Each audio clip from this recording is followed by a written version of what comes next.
So after a day in Porto and then a day up in Baiona, then we made the trip to the Douro Valley and we headed towards Pinhao. Pinhao was the furthest to the east in the Douro Valley, the last city before the wineries end. So this was a fun journey. We went through the mountains. We drove through the longest tunnel on the Iberian Peninsula. It never ended. I want to say it was 5 miles. And then we arrived in the Douro Valley, and this is typical of the Douro Valley. You've got the large river boats that are coming up from Porto. They go into Pinhao, they drop all the tourists off, and then they head back. But we were there, on our own, and then when the tourist boats were gone, it was nice and quiet. So the journey from the Parador De Baiona up in Baiona, right? And that was one of the Parador castle hotels. That journey, we picked a couple of different routes and then just let the GPS take us. And the total time, almost 3 hours, approximately 3 hours. We ended up going slower as we came into the town of, well, I don't even remember the town, but as you got along the Douro Valley when you're driving along the Douro River. We chose this hotel, the Quinta Do Pego, primarily because it had a dinner, and so you arrive and you can have a dinner right there as you get into the hotel, starting at 7 o'clock. So that way we didn't have to worry about dinner, of course. And on the way, which was pretty cool, so we saw a church in a large town. So we stopped, took some pictures of the church, and then as it turned out, there was a huge festival in this town.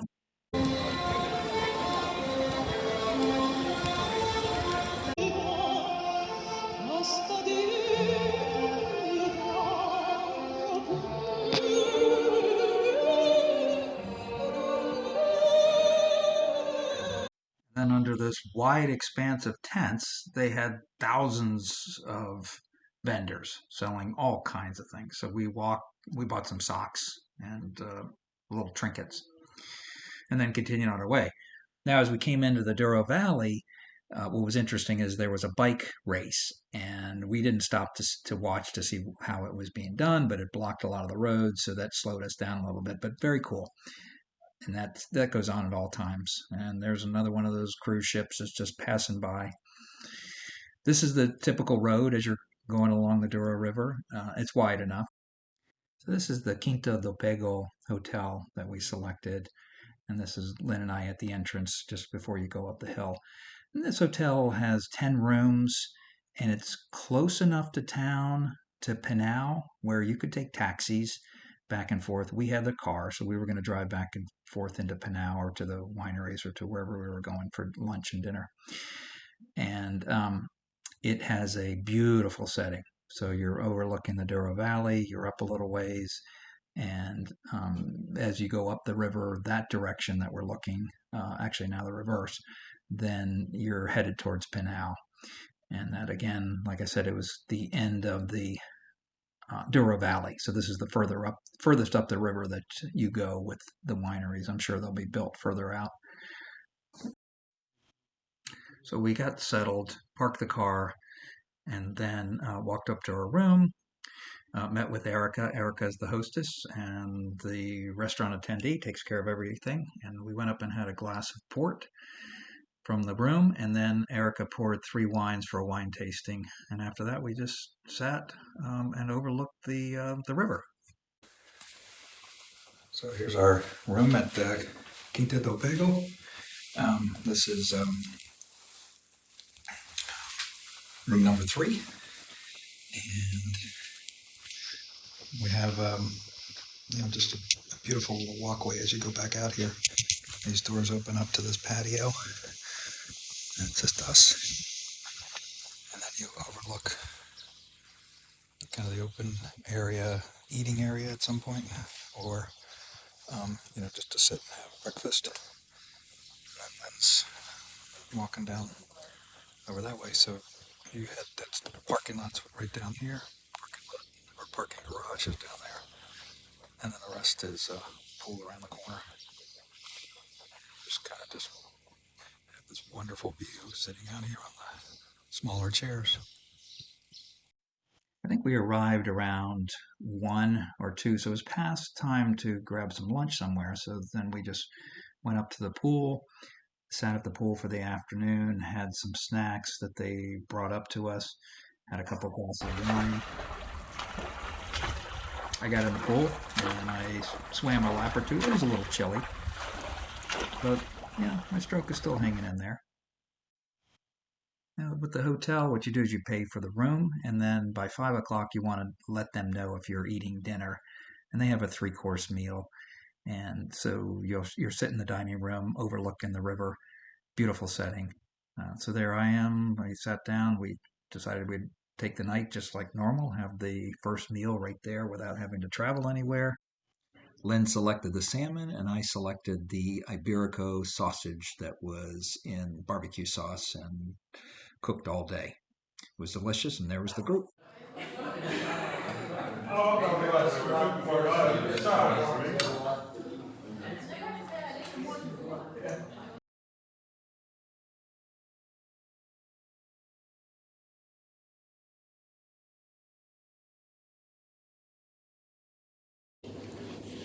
Well, good morning. So we're having breakfast at the Quinta Do Pego hotel. A little coffee. We're having some coffee, and it's just Lynn and I in the breakfast room right now. So we're sharing our little morning story. And last night we had dinner here in the dining room overlooking the Douro River. And then we were trying to remember what we had. So I had salmon. Lynn had salmon. I had the Iberico sausage, which was cooked in this fantastically flavorful sauce. And then for dessert, I had a little chocolate something or other. Yeah, a little chocolate log. And you like the coconut ice And cream. I handed off the coconut so ice cream. I got the coconut ice cream. That was That went with my fruit. very fair to share. And so our plans, let's see, yesterday we spent the day at the pool, and After a very, very scenic drive. We had a very scenic drive up from Baiona. Baiona, It was very nice. We went through the 5-mile tunnel. Mm-hmm. Very scary. Huge bridge. Lots of huge bridges. Lots of huge bridges. And then along the Douro River, which was gorgeous. And now we're overlooking the Douro River. Yeah. And it's amazing. So today we're going to just explore Pinhao. Just go down the mountain and go up to the town. And then we'll kind of just look around. There were a couple bridges that we passed on the way. It looked like there was some events going on, some kind of Festivals, a good way to describe it. So we'll go look and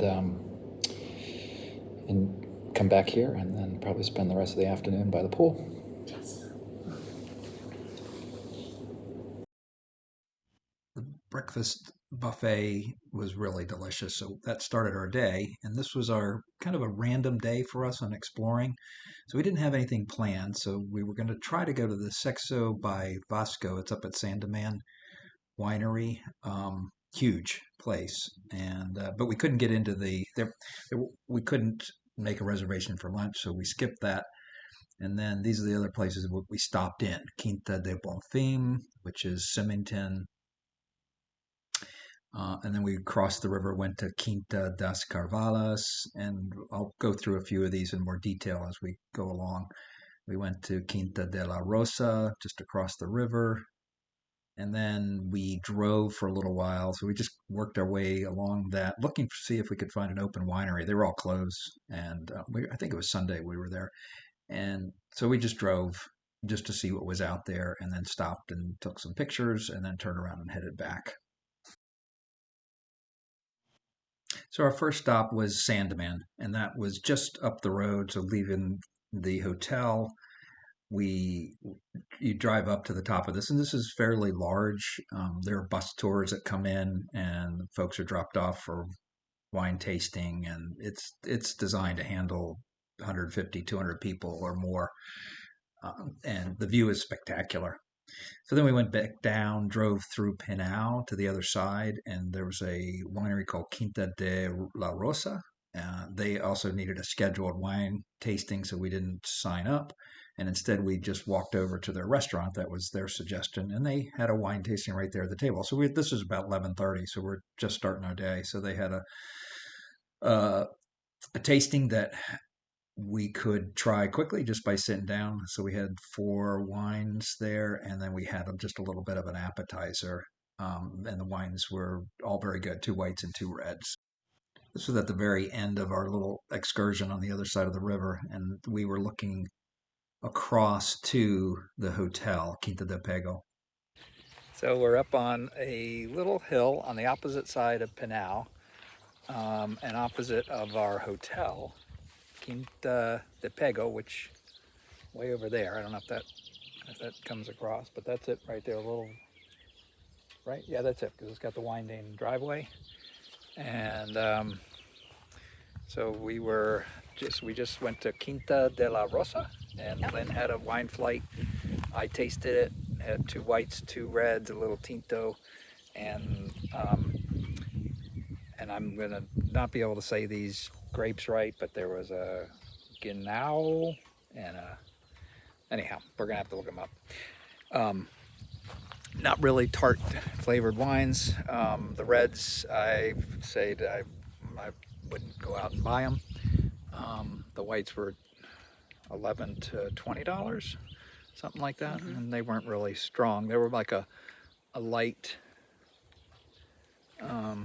They were refreshing, just not a zingy, citrusy, but still, definitely nice. I had a chocolate mousse, which was really good to accompany my couple of sips. And now we just stopped along the side of the road, and we are taking some pictures. And then from here, we're gonna continue driving. So far, the wineries that we passed up on this hill on the opposite side of our hotel have been closed, and the gates are closed, so we're not able to go into any of them. Made our way back to Pinhao, walked along the water, and this is where all the river boats are parked. So you can see there was one here, and then there was one on the far right side. And this is where everybody was unloading, and then they would go, there's the other riverboat, and then they would go to different wine tastings. So there were, places set up to handle the wine tasting. Quinta das Carvalhas, we went there, had 9 wines. Really, Lynn tasted them. I just sipped a few and smelled. Those were all very good. We bought a few to take back with us, especially that Albarino on the left side was delicious. And then we walked across to Quinta do Bonfim, another very, very large winery, and that's the Symingtons. And they're all set up for you to walk in, buy lots of wine, and taste their wines and overlook the river, which we did. So Lynn had 2 reds and a white. I was going very easy because the roads were a little bit windy for me, and so I was just a very, very light taste.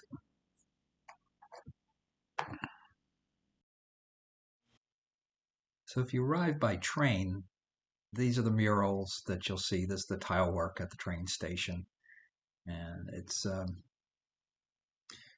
don't know how many years old, but it's probably hundreds of years old.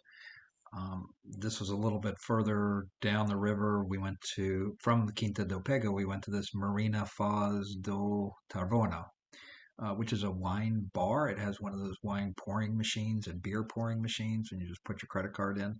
So you could try a lot of different wines if you'd like. It had really nice appetizers, sit outside, overlook the river.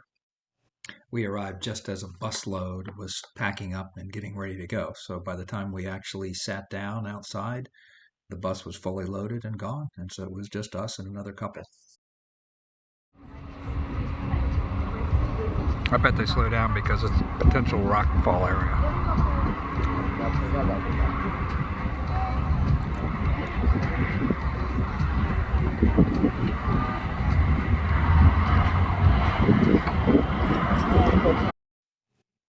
So we finished up here down at the river and then worked our way back up. And this is the road going back up to Quinta do Pego, and just slowly going up about the width, slightly larger than the width of the car, and decided just to spend the time by the pool.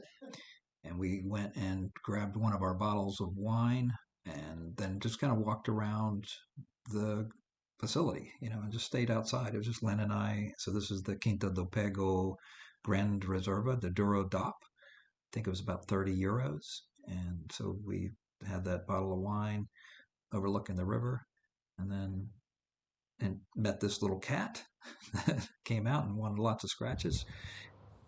And it was so quiet. It was just a few of us there at the hotel. The next morning, we had signed up for a 1 hour electric boat tour. I definitely do this. So this is on our way out. So we signed up for an 11 a.m. tour, 11 to 12, and then we'd be on the road from 12, till 4 to get to the next destination in the Ribera del Duero region. And this is a $15 per person, includes 2 wine tastings, 2 white wines.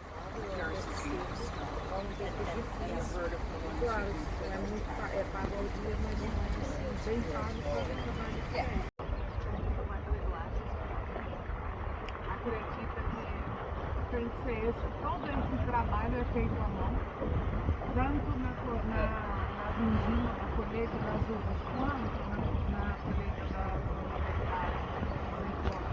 É um trabalho todo feito à mão. As uvas são colhidas em setembro normalmente, no último ano como estava muito quente. I don't know. That's a good question. Vai depender da temperatura. Who works in the field? Exposição solar, peso da uva, tudo. Exatamente. So we grabbed a picture of the wine list they had, and these were extremely reasonable prices. We like this one. It's in Costa de Favallos, and it's only 3-4 euros, made of muscatel, Viejo Sinjo, Arinto, Malvasia. But if you look that up and you can find it, definitely buy it. Citrusy, bright. Lots of bright flavors that your taste buds will say, thank you, and I want more. With the sun behind us now and a beautiful day on the water, we turned our attention to the next wine region, Ribera del Duero, about 3 hours away in Spain.